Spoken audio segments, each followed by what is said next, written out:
राधा, तुम्हें कितनी बार बताया है मेरे तैयार होने से पहले मेरा नाश्ता तैयार हो जाना चाहिए। शादी के 26 सालों बाद भी मुझे क्यों बार बार एक ही बात बतानी पड़ती है। अविनाश अपनी पत्नी से गुस्सा के बोला, तुम्हें क्या पता है, तुम तो आराम से घर पे रहोगी, मुझे काम पर जाना पड़ता है। तुम हो कि हमेशा बेवकूफ़ों जैसी हरकत करती हो।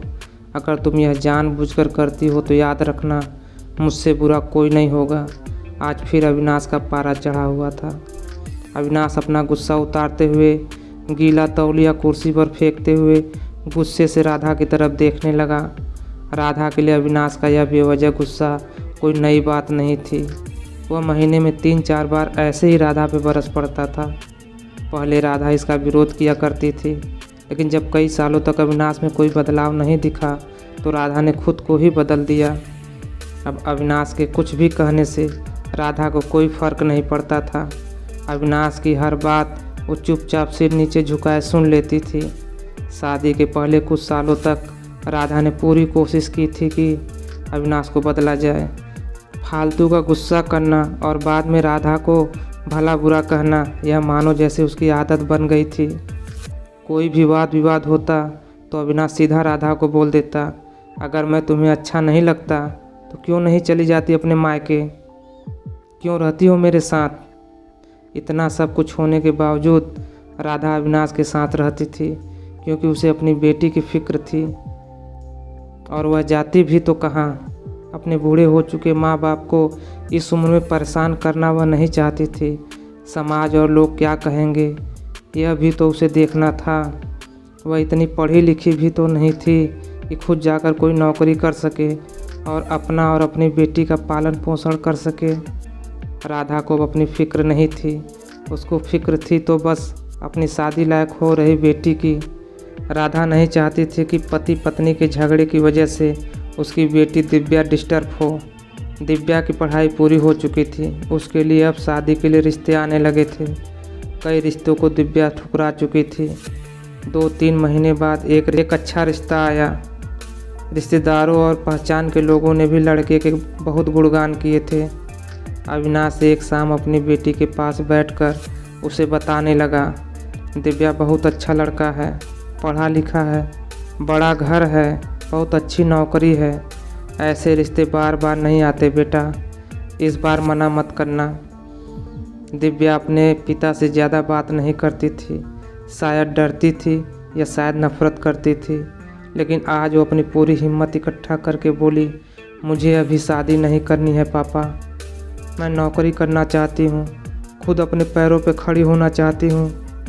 हाँ तो इसमें कौन सी बड़ी बात है, मैंने लड़के से बात की है, वह तुम्हें किसी बात के लिए नहीं रोकेगा। तुम शादी के बाद भी नौकरी कर सकती हो, वह तुम्हें नौकरी के लिए परमिशन दे देगा। अविनाश बोला, मेरा नौकरी करना या न करना उसकी परमिशन पे क्यों डिपेंड रहेगा पापा, दिव्या ने पूछा। मैं कह रहा हूँ ना, तुम्हें किसी भी चीज़ की कमी नहीं होगी वहाँ। ऐसे रिश्ते बार बार नहीं आते, इसे ठुकरा मत, बहुत खुश रहोगी तुम वहाँ, अविनाश बोला। पापा क्या मैं उतनी खुश रहूँगी जितनी मम्मी इस घर में खुश हैं, दिव्या ने तंज कसते हुए कहा। आज तुम्हारी ज़ुबान कुछ ज़्यादा नहीं चल रही, अविनाश गुस्से से आंखें बड़ी करते हुए बोला। पापा मुझे शादी ही नहीं करनी है, क्योंकि शादी के बाद अगर वह लड़का आपके जैसा निकला तो मैं क्या करूँगी। मुझे आपके जैसा जीवन साथी नहीं चाहिए जो बिना बात के मुझ पर हमेशा चिल्लाए। मुझे कुछ भी अपनी पसंद का लेना हो तो 10 बार सोचना पड़े, कहीं वह नाराज़ ना हो जाए। मेरी तबीयत कैसी भी हो उसे परवाह ना हो, रोटी थोड़ी सी मोटी बन जाए तो सारा घर सर पे उठा ले, उसकी कोई चीज़ गुम हो जाए या ना मिले तो भी मेरा ही दोष निकाले, और हर छोटी मोटी बात पे मुझे मायके जाने के लिए कहे। दिव्या ने अपना दिल खाली करते हुए पापा से सब कह दिया। अविनाश का गुस्सा 7वें आसमान पर था, लेकिन उसके मुंह से एक शब्द नहीं फूट रहा था। वो दिव्या की बातें सुन रहा था। दिव्या उतना ही बोलकर चुप नहीं हुई। आज पहली बार वो अपने पापा के सामने इतना कुछ बोल रही थी। पापा, आपने माँ के साथ हमेशा गलत व्यवहार किया है। आप अपने ऑफिस का गुस्सा बिना सोचे समझे माँ पर उतार देते हैं। कभी इस बात की परवाह भी नहीं करते कि उन्हें कैसा लगता होगा। आपकी बातें सुन सुनकर माँ ने अपना स्वाभिमान खो दिया। अविनाश आज पहली बार अपने किए हुए बर्तावों को महसूस कर पा रहा था। वो इतना ही बोल पाया, जो तुम्हारा मन है वो करो, मैं इतना बुरा हूँ तो। दिव्या ने अविनाश का हाथ पकड़कर बोला, पापा मुझे सिर्फ एक सवाल का जवाब दे दो कि आप चाहोगे कि मेरा पति आपके जैसा हो।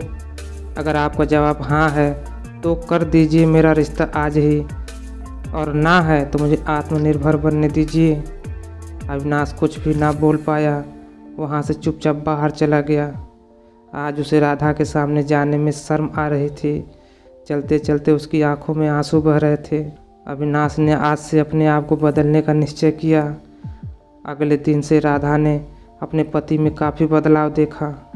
वह सोचने लगी, जो हिम्मत दिव्या ने दिखाई है वह हिम्मत अगर मैं पहले ही दिखा देती तो शायद आज परिस्थिति कुछ और होती। अब दिव्या पढ़ लिख कर अच्छी नौकरी करने लगी थी और 2 साल बाद उसके लिए एक अच्छा रिश्ता आया। और उसकी विदाई पर अविनाश बोला, बेटा तू हमेशा खुश रहेगी क्योंकि तेरा पति तेरे बाप जैसा नहीं है। अविनाश की यह बात सुनकर राधा और दिव्या की आंखों में आंसू बहने लगे। दोस्तों, हमारे समाज में औरतों को भले ही देवी का दर्जा दिया जाता है, लेकिन वह स्वतंत्रता नहीं दी जाती जो उन्हें देनी चाहिए। अब आप ही बताओ दोस्तों, ऐसी स्त्रियों का सच्चा घर कौन सा है? आखिरकार वह किस घर को अपना घर कहें? तो दोस्तों, यह थी हमारी आज की कहानी। आपको कैसी लगी हमें कमेंट करके ज़रूर बताएं, और ऐसे ही मज़ेदार कहानियाँ सुनने के लिए हमारे वीडियो को लाइक करें और चैनल को सब्सक्राइब करें तथा घंटी वाला बटन दबाकर ऑल पर सेट कर दें। धन्यवाद।